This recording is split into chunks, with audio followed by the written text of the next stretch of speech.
بسم الله الرحمن الرحيم.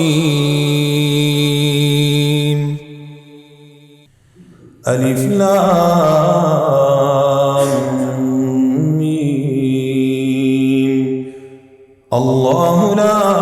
إله إلا هو الحي القيوم نزل عليك الكتاب بالحق مصدقا لما بين يديه وأنزل التوراة والإنجيل من قبل هدى للناس وأنزل الفرقان إن الذين كفروا بآيات الله لهم عذاب شديد والله عزيز ذو انتقام. إن الله لا يخفى عليه شيء في الأرض ولا في السماء هو الذي يصوركم في الأرحام كيف يشاء لا إله إلا هو العزيز الحكيم. هو الذي أنزل عليك الكتاب منه آيات محكمات هن أم الكتاب وأخر متشابهات فأما الذين في قلوبهم زيغ فيتبعون ما تشابه منه ابتغاء الفتنة وابتغاء تأويله وما يعلم تأويله إلا الله والراسخون في العلم يقولون آمنا به كل من عند ربنا وما يذكر إلا أولو الألباب. ربنا لا تزغ قلوبنا بعد إذ هديتنا وهب لنا من لدنك رحمة إنك أنت الوهاب. ربنا إنك جامع الناس ليوم لا ريب فيه إن الله لا يخلف الميعاد. إن الذين كفروا لن تغني عنهم أموالهم ولا أولادهم من الله شيئا وأولئك هم وقود النار. كدأب آل فرعون والذين من قبلهم كذبوا بآياتنا فأخذهم الله بذنوبهم والله شديد العقاب. قل للذين كفروا ستغلبون وتحشرون إلى جهنم وبئس المهاد. قد كان لكم آية في فئتين التقتا فئة تقاتل في سبيل الله وأخرى كافرة يرونهم مثليهم رأي العين والله يؤيد بنصره من يشاء إن في ذلك لعبرة لأولي الأبصار. زين للناس حب الشهوات من النساء والبنين والقناطير المقنطرة من الذهب والفضة والخيل المصومة والأنعام والحرث ذلك متاع الحياة الدنيا والله عنده حسن المآب. قل أنبئكم بخير من ذلكم للذين اتقوا عند ربهم جنات تجري من تحتها الأنهار خالدين فيها وأزواج مطهرة ورضوان من الله والله بصير بالعباد. الذين يقولون ربنا إننا آمنا فاغفر لنا ذنوبنا وقنا عذاب النار. الصابرين والصادقين والقانتين والمنفقين والمستغفرين بالأسحار. شهد الله أنه لا إله إلا هو والملائكة وأولو العلم قائما بالقسط لا إله إلا هو العزيز الحكيم. إن الدين عند الله الإسلام وما اختلف الذين أوتوا الكتاب إلا من بعد ما جاءهم العلم بغيا بينهم ومن يكفر بآيات الله فإن الله سريع الحساب. فإن حاجوك فقل أسلمت وجهي لله ومن اتبعني وقل للذين أوتوا الكتاب والأميين أأسلمتم فإن أسلموا فقد اهتدوا وإن تولوا فإنما عليك البلاغ والله بصير بالعباد. إن الذين يكفرون بآيات الله ويقتلون النبيين بغير حق ويقتلون الذين يأمرون بالقسط من الناس فبشرهم بعذاب أليم. أولئك الذين حبطت أعمالهم في الدنيا والآخرة وما لهم من ناصرين. ألم تر إلى الذين أوتوا نصيبا من الكتاب يدعون إلى كتاب الله ليحكم بينهم ثم يتولى فريق منهم وهم معرضون ذلك بأنهم قالوا لن تمسنا النار إلا أياما معدودات وغرهم في دينهم ما كانوا يفترون فكيف إذا جمعناهم ليوم لا ريب فيه ووفيت كل نفس ما كسبت وهم لا يظلمون قل اللهم مالك الملك تؤتي الملك من تشاء وتنزع الملك ممن تشاء وتعز من تشاء وتذل من تشاء بيدك الخير إنك على كل شيء قدير تولج الليل في النهار وتولج النهار في الليل وتخرج الحي من الميت وتخرج الميت من الحي وترزق من تشاء بغير حساب لا يتخذ المؤمنون الكافرين أولياء من دون المؤمنين ومن يفعل ذلك فليس من الله في شيء إلا أن تتقوا منهم تقاه ويحذركم الله نفسه وإلى الله المصير قل إن تخفوا ما في صدوركم أو تبدوه يعلمه الله ويعلم ما في السماوات وما في الأرض والله على كل شيء قدير يوم تجد كل نفس ما عملت من خير محضرا وما عملت من سوء تود لو أن بينها وبينه أمدا بعيدا ويحذركم الله نفسه والله رؤوف بالعباد قل إن كنتم تحبون الله فاتبعوني يحببكم الله ويغفر لكم ذنوبكم والله غفور رحيم قل أطيعوا الله والرسول فإن تولوا فإن الله لا يحب الكافرين إن الله اصطفى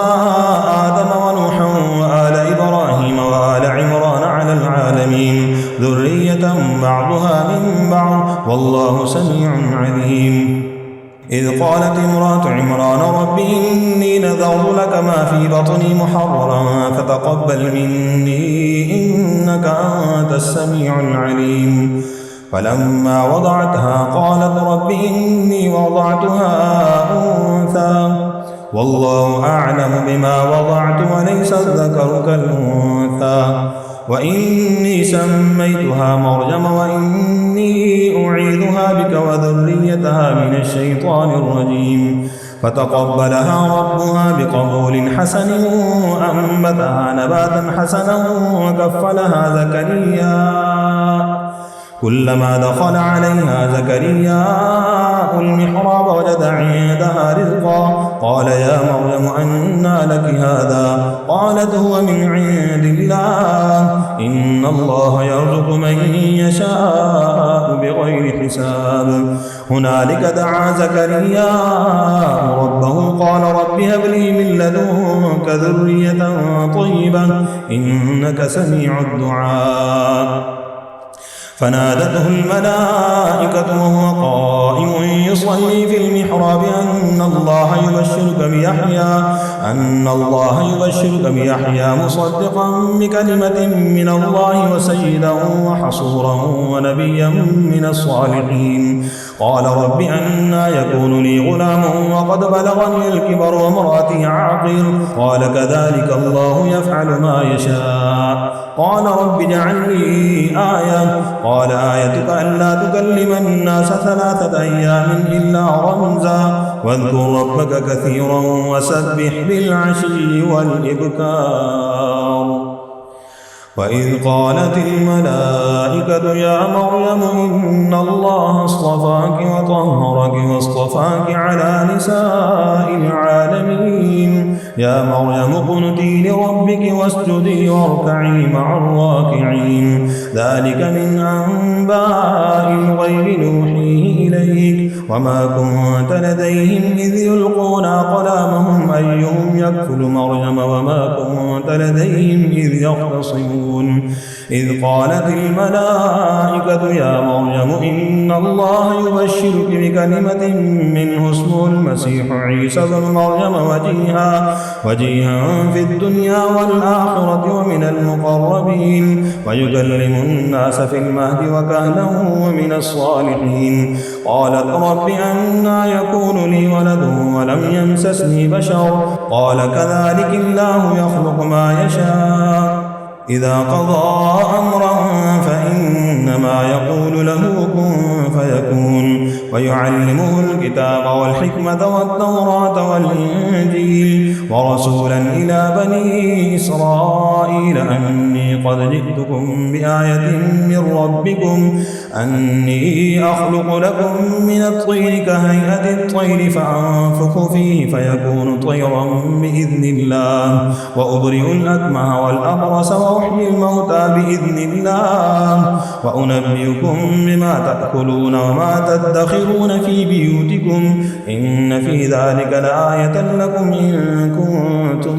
مؤمنين ومصدقا لما بين يدي من التوراة ولأحل لكم بعض الذي حرم عليكم وجئتكم بآية من ربكم فاتقوا الله وأطيعون إن الله ربي وربكم فاعبدوه هذا صراط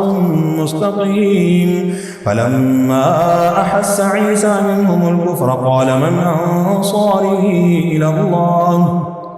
قال الحواريون نحن أنصار الله آمنا بالله واشهد بأننا مسلمون ربنا آمنا بما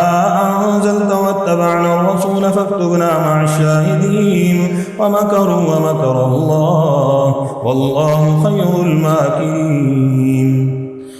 إذ قال الله يا عيسى إني متوفيك ورافعك إلي ومطهرك من الذين كفروا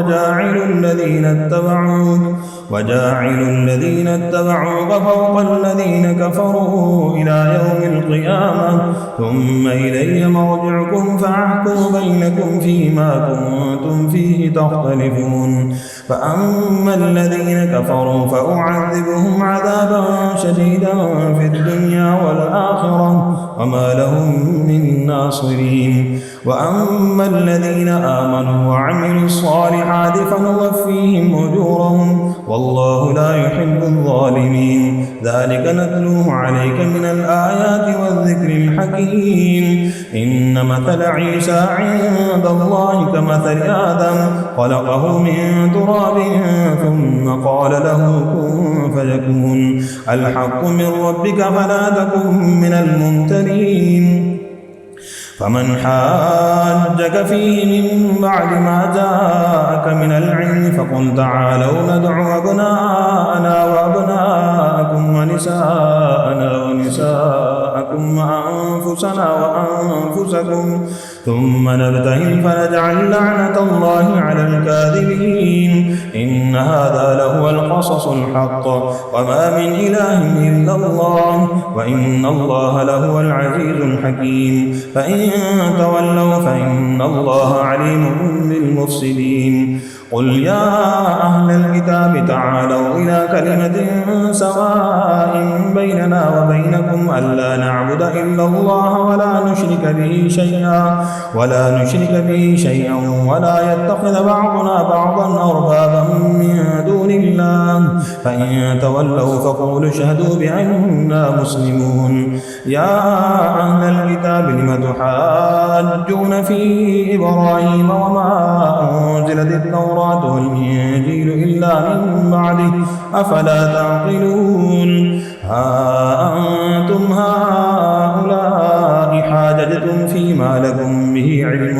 فلم تحاجون فيما ليس لكم به علم والله يعلم وأنتم لا تعلمون ما كان إبراهيم يهوديا ولا نصرانيا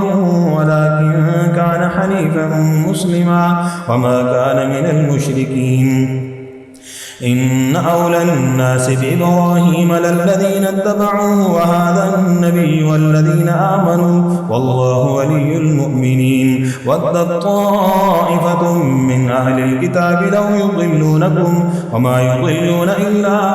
أنفسهم وما يشعرون. يا أهل الكتاب لم تكفرون بآيات الله وأنتم تشهدون. يا أهل الكتاب لم تلبسون الحق بالباطل وتكتمون الحق وأنتم تعلمون. وقالت طائفة من أهل الكتاب آمنوا بالذي أنزل على الذين آمنوا وجه النهار واكفروا آخره لعلهم يرجعون. ولا تؤمنوا إلا لمن تبع دينكم. قل إن الهدى هدى الله أن يؤتى أحد مثل ما أوتيتم أو يحاجوكم عند ربكم. قل إن الفضل بيد الله يؤتيه من يشاء والله واسع عليم. يختص برحمته من يشاء والله ذو الفضل العظيم. ومن أهل الكتاب من إن تأمن بقنطار يؤديه إليك ومنهم من إن تأمن بدينار لا يؤديه إليك إلا ما دمت عليه قائما. ذلك بأنهم قالوا ليس علينا في الأميين سبيل ويقولون على الله الكذب وهم يعلمون. بلى من أوفى بعهده واتقى فإن الله يحب المتقين. إن الذين يشترون بعهد الله وإيمانهم ثمنا قليلا أولئك لا خلاق لهم في الآخرة ولا يكلمهم الله ولا ينظر إليهم يوم القيامة ولا يزكيهم ولهم عذاب أليم. وإن منهم لفريقا يلوون ألسنتهم بالكتاب لتحسبوه من الكتاب وما هو من الكتاب ويقولون هو من عند الله وما هو من عند الله ويقولون على الله الكذب وهم يعلمون. ما كان لبشر أن يؤتيه الله الكتاب والحكم والنبوة ثم يقول للناس كونوا عبادا لي من دون الله ولكن كونوا ربانيين بما كنتم تعلمون الكتاب وبما كنتم تدرسون. ولا يأمركم أن تتخذوا الملائكة والنبيين أربابا أيأمركم بالكفر بعد إذ أنتم مسلمون. وإذ أخذ الله ميثاق النبيين لما آتيتكم من كتاب وحكمة ثم جاءكم رسول مصدق لما معكم لتؤمنن به ولتنصرنه قال أأقررتم وأخذتم على ذلكم إصري قالوا أقررنا قال فاشهدوا أنا معكم من الشاهدين. فمن تولى بعد ذلك فأولئك هم الفاسقون. أفغير دين الله تبغون وله أسلم من في السماوات والأرض طوعا وكرها وإليه ترجعون. قل آمنا بالله وما أنزل علينا وما أنزل على إبراهيم وإسماعيل وإسحاق ويعقوب والأسباط وما أوتي موسى وعيسى والنبيون من ربهم لا نفرق بين أحد منهم ونحن له مسلمون. ومن يبتغ غير الإسلام دينا فلن يقبل منه وهو في الآخرة من الخاسرين. كيف يهدي الله قوما كفروا بعد إيمانهم وشهدوا أن الرسول حق وجاءهم البينات والله لا يهدي القوم الظالمين. أولئك جزاؤهم أن عليهم لعنة الله والملائكة والناس أجمعين خالدين فيها لا يخفف عنهم العذاب ولا هم ينظرون إلا الذين تابوا من بعد ذلك وأصلحوا فإن الله غفور رحيم. إن الذين كفروا بعد إيمانهم ثم ازدادوا كفرا لن تقبل توبتهم وأولئك هم الضالون. إن أما الذين كفروا وماتوا وهم كفار فلن يقبل من أحدهم ملء الأرض ذهبا ولو افتدى به أولئك لهم عذاب أليم وما لهم من ناصرين. لن تنالوا البر حتى تنفقوا مما تحبون وما تنفقوا من شيء فإن الله به عليم. كل الطعام كان حلا لبني إسرائيل إلا ما حرم إسرائيل على نفسه من قبل أن تنزل التوراة قل فأتوا بالتوراة فاتلوها إن كنتم صادقين. فمن افترى على الله الكذب من بعد ذلك فأولئك هم الظالمون. قل صدق الله فاتبعوا ملة إبراهيم حنيفا وما كان من المشركين. إن أول بيت وضع للناس للذي ببكة مباركا وهدى للعالمين فيه آيات بينات مقام إبراهيم ومن دخله كان آمنا ولله على الناس حج البيت من استطاع إليه سبيلا ومن كفر فإن الله غني عن العالمين. قل يا أهل الكتاب لم تكفرون بآيات الله والله شهيد على ما تعملون. قل يا أهل الكتاب لم تصدون عن سبيل الله من آمن تبغونها عوجا وأنتم شهداء وما الله بغافل عما تعملون. يا أيها الذين آمنوا إن تطيعوا فريقا من الذين أوتوا الكتاب يردوكم بعد إيمانكم كافرين وكيف تكفرون وأنتم تتلى عليكم آيات الله وفيكم رسوله ومن يعتصم بالله فقد هدي إلى صراط مستقيم. يا أيها الذين آمنوا اتقوا الله حق تقاته ولا تموتن إلا وأنتم مسلمون واعتصموا بحبل الله جميعا ولا تفرقوا واذكروا نعمة الله عليكم إذ كنتم أعداء فألف بين قلوبكم فأصبحتم بنعمته إخوانا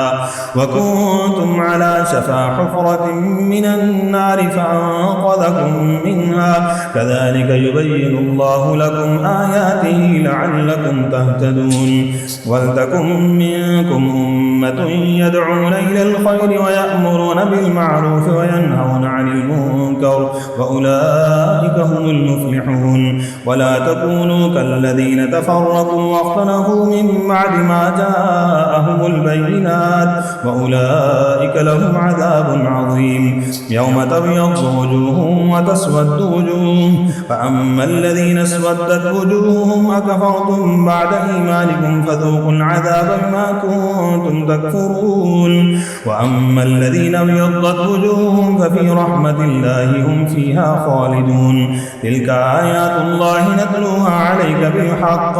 وما الله يريد ظلما للعالمين. ولله ما في السماوات وما في الأرض وإلى الله ترجع الأمور.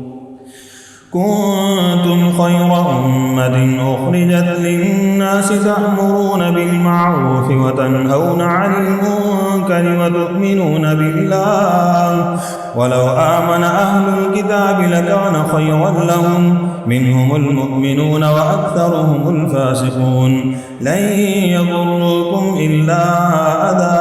وإن يقاتلوكم يولوكم الأدبار ثم لا ينصرون. ضربت عليهم الذلة أينما ثقفوا إلا بحبل من الله وحبل من الناس وباءوا بغضب من الله وضربت عليهم المسكنة ذلك بأنهم كانوا يكفرون بآيات الله ويقتلون الأنبياء بغير حق ذلك بما عصوا وكانوا يعتدون. ليسوا سواء من أهل الكتاب أمة قائمة يتلون آيات الله آناء الليل وهم يسجدون يؤمنون بالله واليوم الآخر ويأمرون بالمعروف وينهون عن المنكر ويسارعون في الخيرات وأولئك من الصالحين وما تفعلوا من خير فلن تكفروا والله عليم بالمتقين إن الذين كفروا لن تغني عنهم أموالهم ولا أولادهم من الله شيئا وأولئك أصحاب النار هم فيها خالدون مثل ما ينفقون في هذه الحياة الدنيا كمثل ريح فيها صر أصابت حرث قوم ظلموا أنفسهم فأهلكته وما ظلمهم الله ولكن أنفسهم يظلمون يا أيها الذين آمنوا لا تتخذوا بطانة من دونكم لا يألونكم خبالا ودوا ما عنتم قد بدت البغضاء من أفواههم وما تخفي صدورهم أكبر قد بينا لكم الآيات إن كنتم تعقلون ها أنتم أولئك تحبونهم ولا يحبونكم وتؤمنون بالكتاب كله وإذا لقوكم قالوا آمنا وإذا خلوا عضوا عليكم الأنامل من الغيظ قل موتوا بغيظكم إن الله عليم بذات الصدور إن تمسسكم حسنة تسؤهم وإن تصبكم سيئة يفرحوا بها وإن تصبروا وتتقوا لا يضركم كيدهم شيئا إن الله بما يعملون محيط وإذ غدوت من أهلك تبوئ المؤمنين مقاعد للقتال والله سميع عليم إذ همت طائفتان منكم أن تفشلا والله وليهما وعلى الله فليتوكل المؤمنون ولقد نصركم الله ببدر وأنتم أذلة فاتقوا الله لعلكم تشكرون إذ تقول للمؤمنين ألن يكفيكم أن يمدكم ربكم ب3,000 من الملائكة منزلين بلى إن تصبروا وتتقوا ويأتوكم من فورهم هذا يمددكم ربكم ب5,000 من الملائكة مسومين وما جعله الله إلا بشرى لكم ولتطمئن قلوبكم به وما النصر إلا من عند الله العزيز الحكيم ليقطع طرفا من الذين كفروا أو يكبتهم فينقلبوا خائبين ليس لك من الأمر شيء أو يتوب عليهم أو يعذبهم فإنهم ظالمون ولله ما في السماوات وما في الأرض يغفر لمن يشاء ويعذب من يشاء والله غفور رحيم يا أيها الذين آمنوا لا تأكلوا الربا أضعافا مضاعفة واتقوا الله لعلكم تفلحون واتقوا النار التي أعدت للكافرين وأطيعوا الله والرسول لعلكم ترحمون وسارعوا إلى مغفرة من ربكم وجنة عرضها السماوات والأرض أعدت للمتقين الذين ينفقون في السراء والضراء والكاظمين الغيظ والعافين عن الناس والله يحب المحسنين والذين إذا فعلوا فاحشة أو ظلموا أنفسهم ذكروا الله فاستغفروا لذنوبهم ومن يغفر الذنوب إلا الله ولم يصروا على ما فعلوا وهم يعلمون أولئك جزاؤهم مغفرة من ربهم وجنات تجري من تحتها الأنهار خالدين فيها ونعم أجر العاملين قد خلت من قبلكم سنن فسيروا في الأرض فانظروا كيف كان عاقبة المكذبين هذا بيان للناس وهدى وموعظة للمتقين ولا تهنوا ولا تحزنوا وأنتم الأعلون إن كنتم مؤمنين إن يمسسكم قرح فقد مس القوم قرح مثله وتلك الأيام نداولها بين الناس وليعلم الله الذين آمنوا ويتخذ منكم شهداء والله لا يحب الظالمين وليمحص الله الذين آمنوا ويمحق الكافرين أم حسبتم أن تدخلوا الجنة ولما يعلم الله الذين جاهدوا منكم ويعلم الصابرين ولقد كنتم تمنون الموت من قبل أن تلقوه فقد رأيتموه وأنتم تنظرون وما محمد إلا رسول قد خلت من قبله الرسل أفإن مات أو قتل انقلبتم على أعقابكم ومن ينقلب على عقبيه فلن يضر الله شيئا وسيجزي الله الشاكرين وما كان لنفس أن تموت إلا بإذن الله كتابا مؤجلا ومن يرد ثواب الدنيا نؤته منها ومن يرد ثواب الآخرة نؤته منها وسنجزي الشاكرين وكأي من نبي قاتل معه ربيون كثير فما وهنوا لما أصابهم في سبيل الله وما ضعفوا وما استكانوا والله يحب الصابرين وما كان قولهم إلا أن قالوا ربنا اغفر لنا ذنوبنا وإسرافنا في أمرنا وثبت أقدامنا وانصرنا على القوم الكافرين فآتاهم الله ثواب الدنيا وحسن ثواب الآخرة والله يحب المحسنين يا أيها الذين آمنوا إن تطيعوا الذين كفروا يردوكم على أعقابكم فتنقلبوا خاسرين بل الله مولاكم وهو خير الناصرين سنلقي في قلوب الذين كفروا الرعب بما أشركوا بالله ما لم ينزل به سلطانا ومأواهم النار وبئس مثوى الظالمين ولقد صدقكم الله وعده إذ تحسونهم بإذنه حتى إذا فشلتم وتنازعتم في الأمر وعصيتم من بعد ما أراكم ما تحبون منكم من يريد الدنيا ومنكم من يريد الآخرة ثم صرفكم عنهم ليبتليكم ولقد عفا عنكم والله ذو فضل على المؤمنين إذ تسعدون ولا تلوون على أحد والرسول يدعوكم في أخراكم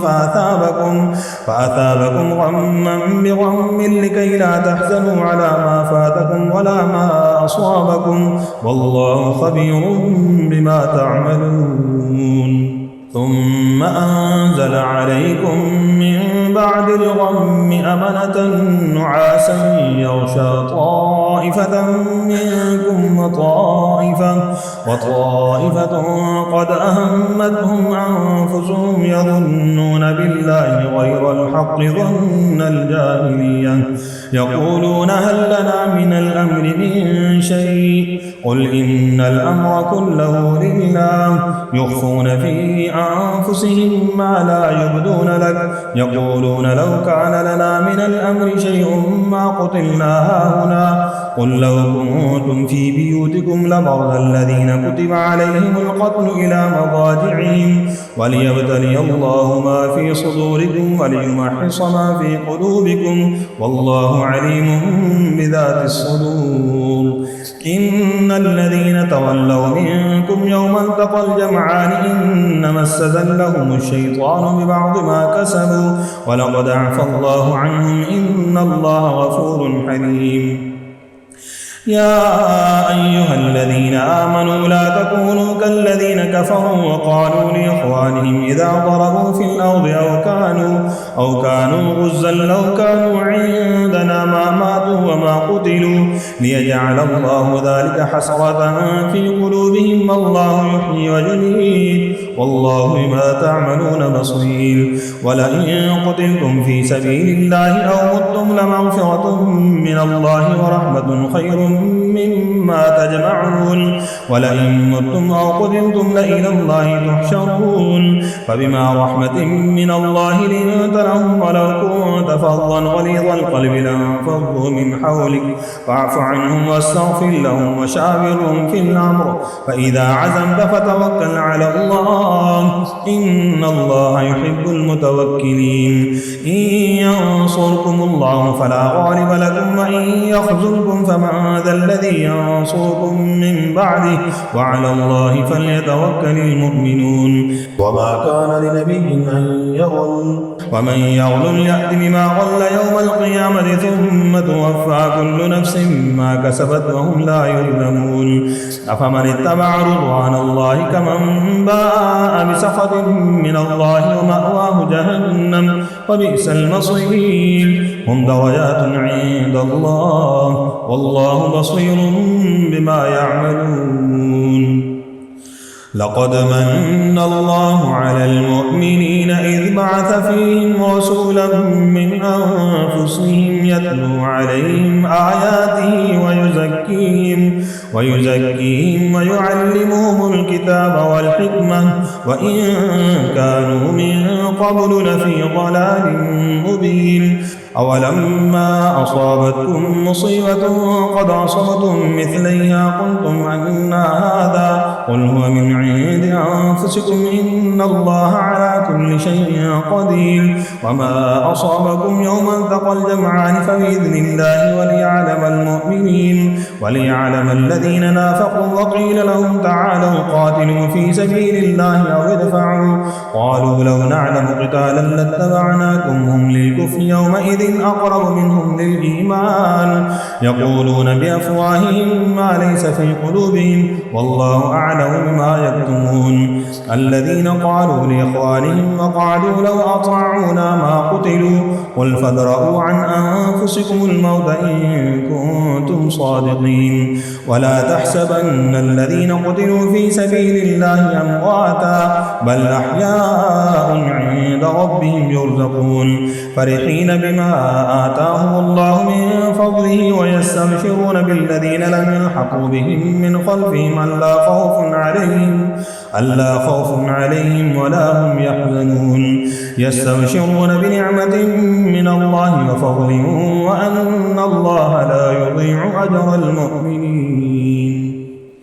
الذين استجابوا لله والرسول من بعد ما أصابهم القرح للذين أحسنوا منهم واتقوا أجر عظيم الذين قال لهم الناس إن الناس قد جمعوا لكم فاخشوهم فزادهم إيمانا وقالوا حسبنا الله ونعم الوكيل فانقلبوا بنعمة من الله وفضل لم يمسسهم سوء واتبعوا رضوان الله والله ذو فضل عظيم إنما ذلكم الشيطان يخوف أولياءه فلا تخافوهم وخافون إن كنتم مؤمنين ولا يحزنك الذين يسارعون في الكفر إنهم لن يضروا الله شيئا يريد الله ألا يجعل لهم حظا في الآخرة ولهم عذاب عظيم إن الذين اشتروا الكفر بالإيمان لن يضروا الله شيئا ولهم عذاب أليم ولا يحسبن الذين كفروا أنما نملي لهم خير لأنفسهم إنما نملي لهم ليزدادوا إثما ولهم عذاب مهين ما كان الله ليذر المؤمنين على ما أنتم عليه حتى يميز الخبيث من الطيب وما كان الله ليطلعكم على الغيب ولكن الله يجتبي من رسله من يشاء فآمنوا بالله ورسله وإن تؤمنوا وتتقوا فلكم أجر عظيم ولا يحسبن الذين يبخلون بما آتاهم الله من فضله هو خيرا لهم بل هو شر لهم سيطوقون ما بخلوا به يوم القيامة ولله ميراث السماوات والأرض والله بما تعملون خبير لقد سمع الله قول الذين قالوا إن الله فقير ونحن أغنياء سنكتب ما قالوا وقتلهم الأنبياء بغير حق ونقول ذوقوا عذاب الحريق ذلك بما قدمت أيديكم وأن الله ليس بظلام للعبيد الذين قالوا إن الله عهد إلينا ألا نؤمن لرسول حتى يأتينا بقربان تأكله النار قل قد جاءكم رسل من قبلي بالبينات وبالذي قلتم فلم قتلتموهم إن كنتم صادقين فإن كذبوك فقد كذب رسل من قبلك جاءوا بالبينات والزبر والكتاب المنير كل نفس ذائقة الموت وإنما توفون أجوركم يوم القيامة فمن زحزح عن النار وأدخل الجنة فقد فاز وما الحياة الدنيا إلا متاع الغرور لتبلون في أموالكم وأنفسكم ولتسمعن من الذين أوتوا الكتاب من قبلكم ومن الذين أشركوا أذى كثيرا وإن تصبروا وتتقوا فإن ذلك من عزم الأمور وإذ أخذ الله ميثاق الذين أوتوا الكتاب ليبيننه للناس ولا يكتمونه فنبذوه وراء ظهورهم واشتروا به ثمنا قليلا فبئس ما يشترون لا تحسبن الذين يفرحون بما أتوا ويحبون أن يحمدوا بما لم يفعلوا فلا تحسبنهم بمفازة من العذاب ولهم عذاب أليم ولله ملك السماوات والأرض والله على كل شيء قدير إن في خلق السماوات والأرض واختلاف الليل والنهار لآيات لأولي الألباب الذين يذكرون الله قياما وقعودا وعلى جنوبهم ويتفكرون في خلق السماوات والأرض ربنا ما خلقت هذا باطلا سبحانك فقنا عذاب النار ربنا إنك من تدخل النار فقد أخزيته وما للظالمين من أنصار ربنا إننا سمعنا مناديا ينادي للإيمان أن آمنوا بربكم فآمنا ربنا فاغفر لنا ذنوبنا وكفر عنا سيئاتنا وتوفنا مع الأبرار ربنا وآتنا ما وعدتنا على رسلك ولا تخزنا يوم القيامة إنك لا تخلف الميعاد فاستجاب لهم ربهم أني لا أضيع عمل عامل منكم من ذكر أو أنثى بعضكم من بعض فالذين هاجروا وأخرجوا من ديارهم وأوذوا في سبيلي وقاتلوا وقتلوا لأكفرن عنهم سيئاتهم ولأدخلنهم جنات تجري من تحتها الأنهار ثوابا من عند الله والله عنده حسن الثواب لا يغرنك تقلب الذين كفروا في البلاد متاع قليل ثم مأواهم جهنم وبئس المهاد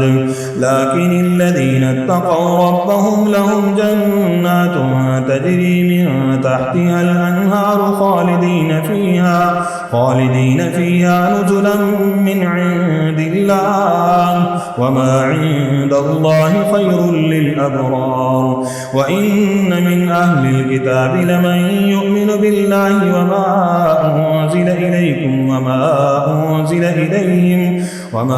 أنزل إليهم خاشعين لله لا يشترون بآيات الله ثمنا قليلا